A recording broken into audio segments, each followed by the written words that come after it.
Do you know how to prepare for a road trip? Why it's important? How to do it? What to look for? My name is Dejan, and I have the answers.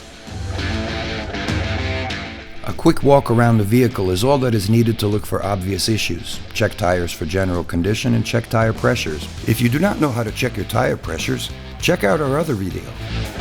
It is good practice, and your family will thank you that you check to make sure the vehicle's air conditioning system is working correctly.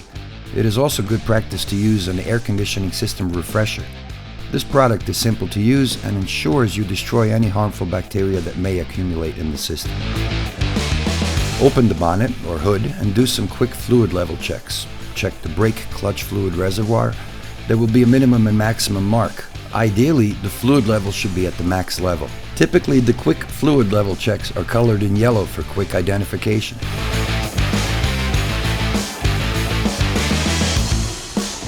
Check the coolant level.